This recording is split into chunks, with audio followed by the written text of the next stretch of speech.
ஆபிராம் 99 வயதான போது கர்த்தர் ஆபிராமுக்கு தரிசனமாகி, நான் சர்வவல்லமையுள்ள தேவன்.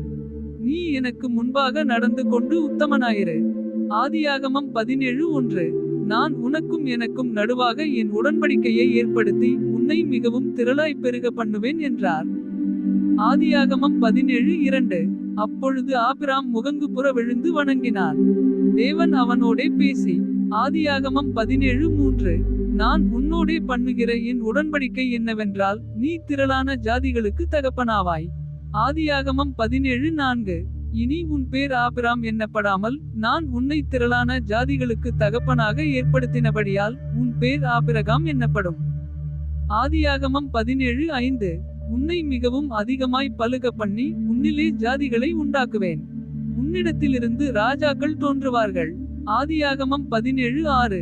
உனக்கும் உனக்கு பின்வரும் உன் சந்ததிக்கும் நான் தேவனாயிருக்கும்படி எனக்கும் உனக்கும் உனக்கு பின் தலைமுறை தலைமுறையாக வரும் உன் சந்ததிக்கும் நடுவே என் உடன்படிக்கையை நித்திய உடன்படிக்கையாக ஸ்தாபிப்பேன்.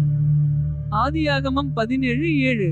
நீ பரதேசியாய் தங்கி வருகிற கானான் தேசம் முழுவதையும் உனக்கும் உனக்கு பின்வரும் உன் சந்ததிக்கும் நித்திய சுதந்திரமாக கொடுத்து நான் அவர்களுக்கு தேவனாயிருப்பேன் என்றார்.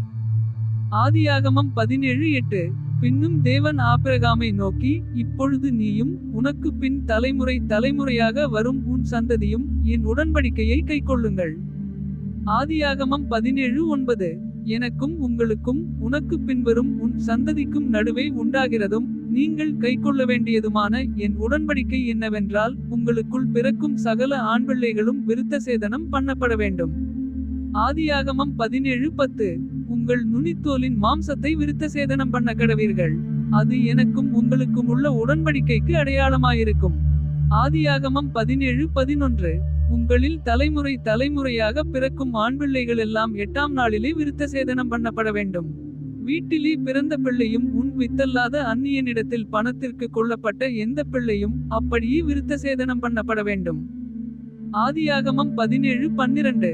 உன் வீட்டிலே பிறந்த பிள்ளையும் உன் பணத்திற்கு கொள்ளப்பட்டவனும் விருத்த சேதனம் பண்ண வேண்டியது அவசியம். இப்படி என் உடன்படிக்கை உங்கள் மாம்சத்திலே நித்திய உடன்படிக்கையாக இருக்க கடவது. ஆதியாகமம் 17:13.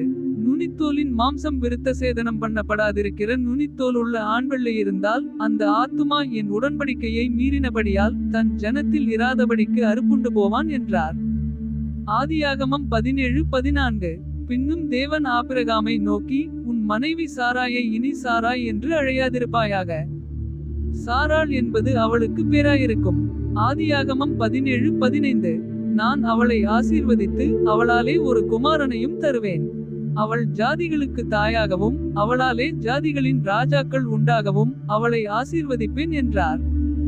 ஆதியாகமம் 17:16. அப்பொழுது ஆபிரகாம் முகங்குப்புற விழுந்து நகைத்து, 100 வயதானவனுக்கு பிள்ளை பிறக்குமோ, 90 வயதான சாராள் பிள்ளை பெறுவாளோ என்று தன் இருதயத்திலே சொல்லிக்கொண்டு. ஆதியாகமம் 17:17.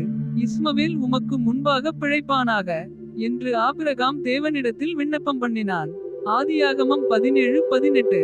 அப்பொழுது தேவன், உன் மனைவியாகிய சாராள் நிச்சயமாய் உனக்கு ஒரு குமாரனை பெறுவாள், அவனுக்கு ஈசாக்கு என்று பெயரிடுவாயாக.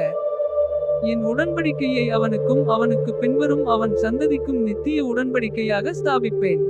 ஆதியாகமம் 17:19. இஸ்மவேலுக்காகவும் நீ செய்த விண்ணப்பத்தை கேட்டேன். நான் அவனை ஆசீர்வதித்து அவனை மிகவும் அதிகமாக பலுகவும் பெருகவும் பண்ணுவேன். அவன் 12 பிரபுக்களை பெறுவான். அவனை பெரிய ஜாதியாக்குவேன். ஆதியாகமம் 17:20.